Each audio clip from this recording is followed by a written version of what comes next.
سر دست 299 نمبر میں کھولتا ہوں صفحہ نمبر، اور اس کے اندر آپ کو میں بتاتا ہوں. کہتے ہیں کہ ولادت کے وقت عورت کو تعویذ گنڈے کی بات میں نے چھیڑی ہے. ان کا عقیدہ دیکھیں تعویذ گنڈے کا، اور قرآن کا استعمال یہ حضرات کس طرح سے کرتے ہیں، اور قرآن کا احترام ان کے دلوں میں کتنا ہے. علماء دیوبند کا آپ اندازہ لگا سکتے ہیں. مجھے کہنے کی کوئی ضرورت نہیں ہے، امت کے سامنے یہ چہرہ میں کھول کے بتا دیتا ہوں. بس میرا کام آئینہ اور درپن کبھی جھوٹ نہیں بولتا، آئینہ کبھی جھوٹ نہیں بولتا، یہ آئینہ ہے خود.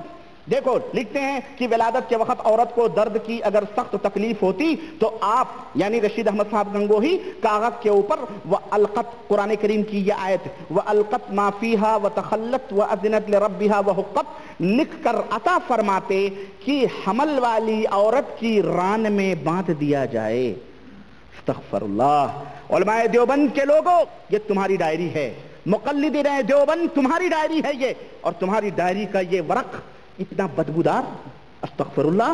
قرآن کا یہ مقام کہ تم اس کی آیتوں کو لکھوا کر حاملہ عورت کی رانوں کے اوپر بندھوا رہے ہو. یہ شیطانی تعلیم ہے یا رحمانی تعلیم ہے یا ربانی تعلیم؟ کس کی تعلیم ہے یہ بتاؤ؟ اور کہتے ہیں کہ بچہ پیدا ہوتے ہی فوراً کھول دیا جائے ورنہ آنتوں کے باہر آ جانے کا اندیشہ ہے. استغفر اللہ. اللہ تعالیٰ نے ان کو بتایا قرآن کریم کی یہ تاثیر ہے.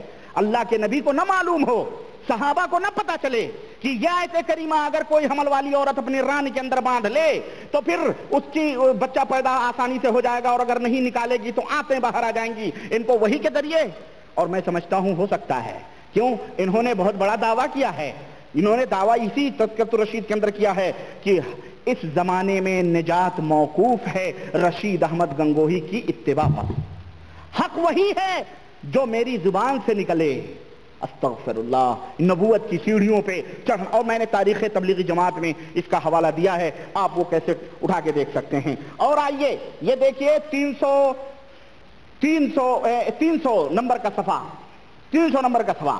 کمہیڑا کے مبتلا کو، اب کمہیڑا کوئی بیماری ہوگی اللہ ہے بہتر جانے، کمہیڑا کے مبتلا کو 11 تار، کمہیڑا کے مبتلا کو 11 تار کے نیلے ڈورے پر 41 بار سورہ فاتحہ ماں بسم اللہ پڑھ کر 41 گرہ لگاتے. حضرت رشید احمد گنگوہی کیا کرتے؟ گرہ لگاتے، ہر گرہ پر ایک بار سورہ فاتحہ اور عطا فرما دیتے کہ بچے کے گلے میں ڈال دیا جائے. قرآن کریم میں اللہ تبارک و تعالیٰ نے فرمایا قل اعوذ برب الناس ملک الناس الہ الناس من شر الوسواس الخناس. قل اعوذ برب الناس ملک الناس الہ الناس من شر الوسواس الخناس الذي يوسوس في صدورنا من الجنة والناس. ایک قل اعوذ برب الفلق میں قل اعوذ برب الفلق من شر ما خلق من شر غاسق اذا وقب ومن شر النفاثات في العقد. اے اللہ میں پناہ مانگتا ہوں ان لوگوں، ان عورتوں سے جو گروہوں کے اندر پھونک مارتی ہیں. یہ کس کا کام ہے گرہ کے اندر پھونک مارنا؟ جادوگروں کا کام ہے، شیطان کا کام ہے، جادوگرنیوں کا کام ہے. ہاں، اور حضرت رشید احمد صاحب گنگوہی کیا کر رہے ہیں؟ پھونک مار مار کر کے گرہیں باندھ رہے ہیں، 41 گرہیں، اور مریض کو عطا کر رہے ہیں. استغفر اللہ. اور سنیں یہ دیکھیں نقشہ بھی مریض کا، یہ نقشہ ایک مریض کا بنا کر کے یہاں دیا گیا ہے، جو ہے موجود ہے یہ نقشہ. یہ کس مریض کی دوا ہے؟ کہتے ہیں کہ اس نقشے کو کاغذ پر لکھ کر مریض کو دکھایا جائے، وہ دیکھنے سے گھبرائے اور انکار کرے گا، مگر زبردستی اس کی نظر اس پر ڈلوائی جائے اور جبرن نقش کو تعویذ بنا کر اس کے گلے میں ڈال دیا جائے. اصحاب کہف کے نام ڈال دیے جائیں. وہ کیا ہیں؟ الہی بحرمت یملیخا کمسلمینا کشفوتت بہمیونس کشافت یونس ادرفت یونس یوانس بوس وکلبہم قطمیر وعلی اللہ قصد سبی. یہ پورا لکھ کر کے اس کو دے دیا جائے. اور محبت کے لیے ایک علاج حضرت رشید احمد گنگوہی صاحب بتا رہے ہیں کہ کسی کو محبت کرنا ہو تو کیا کرے. محبت کے لیے ایک بار آپ نے یہ عمل ارشاد فرمایا کہ بسم اللہ، غور سے سنو، تعویذ ہے یہ منتر بتا رہے ہیں محبت کے لیے.